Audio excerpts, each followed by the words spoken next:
Thank you for joining us on this Christmas Day. In Hong Kong, the occasion was marked with riot police and tear gas. Protesters took their anti-government demonstration to the city's shopping centers. As the tensions over mainland China's influence persist, Hong Kong's leader is accusing the defiant protesters of ruining the holidays.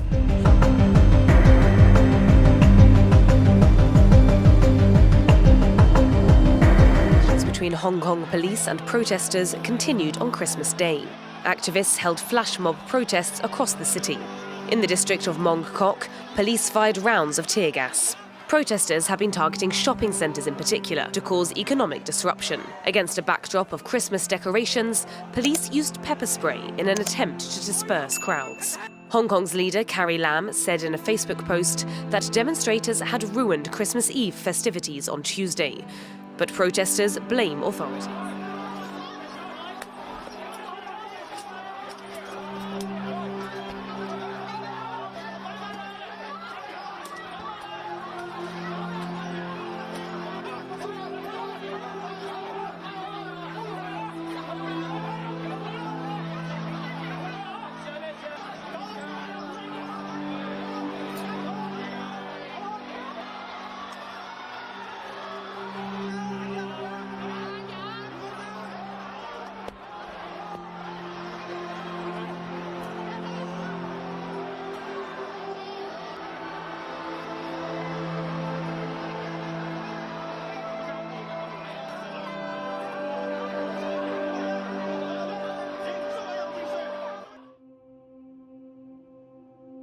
All right, more than 1 year on, France still experiencing weekly protests from the Yellow Vest movement, who are often joined by various other trade unions. Now, this week saw nearly 30,000 people participate in nationwide protests, almost 5,000 of them just in Paris alone. Now, with police using water cannons and military-grade tear gas canisters against them, still, the media remains silent on the issue.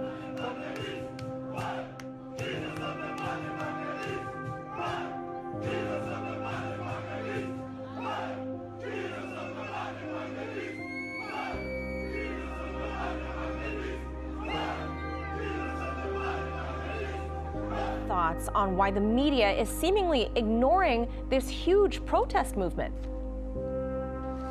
Well, no group of people dressed in high-vis yellow vests could be more invisible than the people who've been out on the streets, not just of Paris, but of all parts of France, for, as you say now, over a year every single month. I think it was the police that ruined the festive atmosphere by firing tear gas.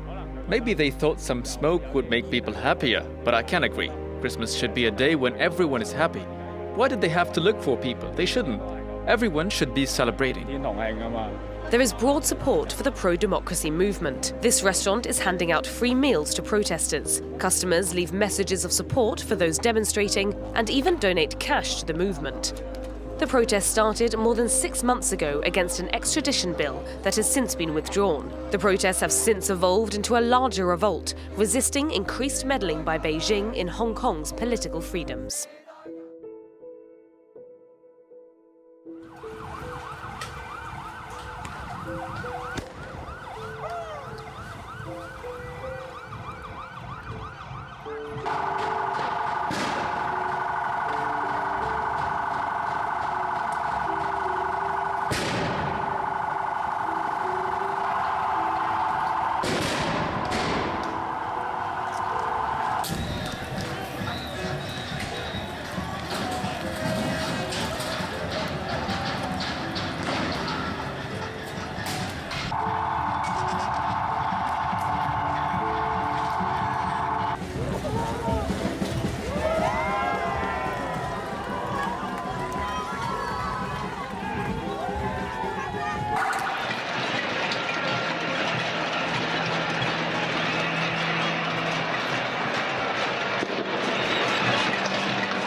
estamos protestando por unas problemáticas sobre todo el sistema en general, sobre todo el sistema neoliberal que estamos hablando en Chile.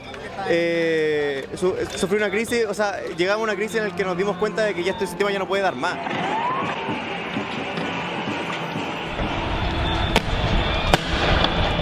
Yo creo que el gobierno y los diferentes actores sociales tienen que escuchar el malestar del pueblo. Tear gas canisters, George. The manufacturer has already contacted the French government to notify them of its problems, its deficiencies. It's known to maim and potentially even kill people. Why are French police still allowed to use them? And isn't this blatant disregard for public safety?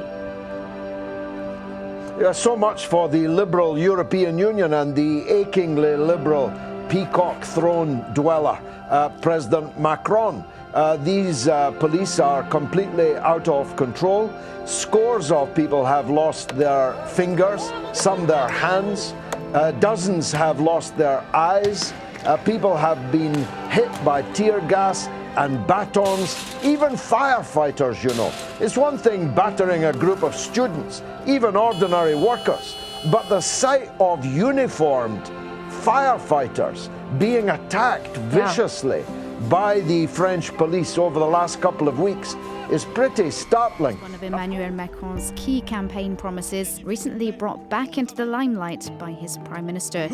We want to reform the French retirement system to create a universal pension system. The current French framework comprises 42 different retirement systems. Macron's reform is aimed at putting everyone on an even footing. But there are already cracks in the system, with certain exceptions accorded by the government. Many professions have obtained the right to keep existing exemptions. For example, those in services carrying out dangerous work. Some police officers will be able to retire at 52 and firefighters at 57. Lorry drivers too will be able to keep their end-of-career leave, allowing them to stop work at 57. Those working in air control will also be able to opt for early retirement. Presents are being unwrapped from under the Christmas trees. The French government has given its citizens a gift that they may want to return. It's passed a new law to increase taxes on SUVs and trucks, meaning that vehicles that pollute the most will pay more. From 2020, the new pollution tax will come with a €20,000 price tag. That's up from the current €12,500. It's no doubt that SUVs are heavy polluters, but despite that, they are still popular in France, making up some 30% of sales in the first 11 months of 2019. It's true that those vehicles consume a lot, but people have to get around. People work every day and they need those types of vehicles for work. It's a pity there's no other way to earn money. Everything's increasing in price nowadays, and we're seeing the whole country on strike. The government can tax its citizens, but eventually they will have no choice but to protest. It's unfair. In France you have to pay and pay and pay. Taxes are rising while salaries are staying the same.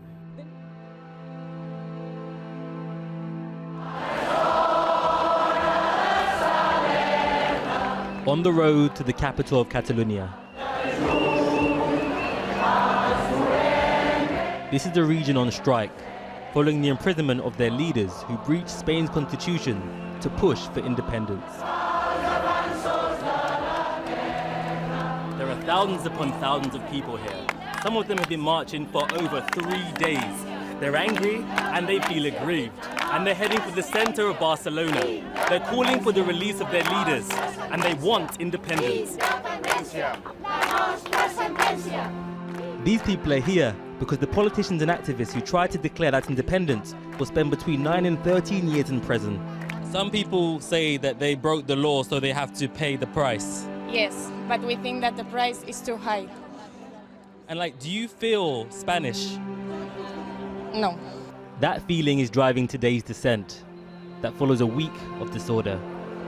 To this moment, it's been peaceful. But parallel to where we are right now, there's been a huge group of the far right marching down. And as you can see, the police are anticipating action.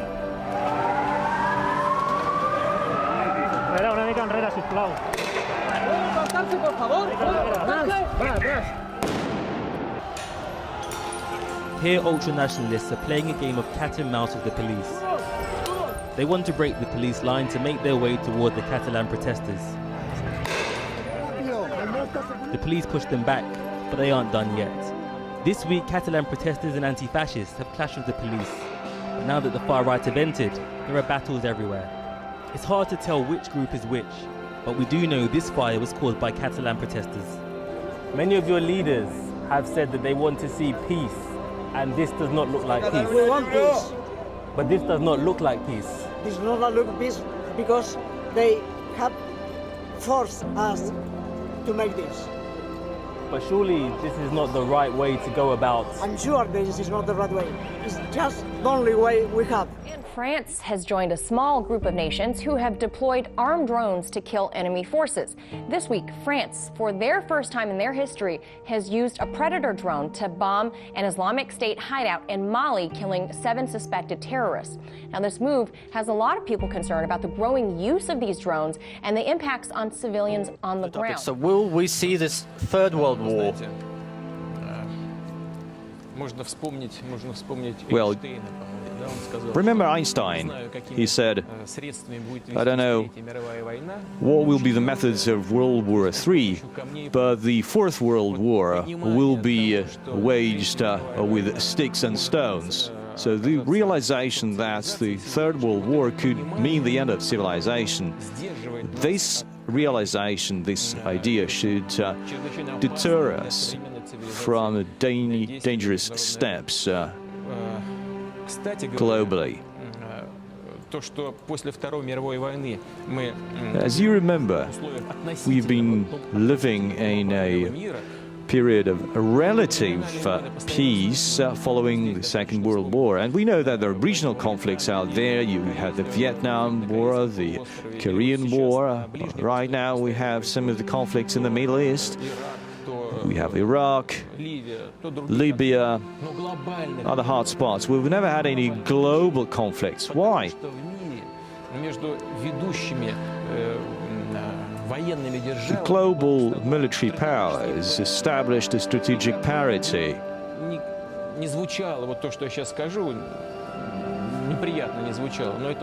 And might find my words not appropriate, but that's true. The fear that each country had instilled the opponents with respect. Now, once the US withdrew from the ABM Treaty, that was actually an attempt to disrupt the strategic parity.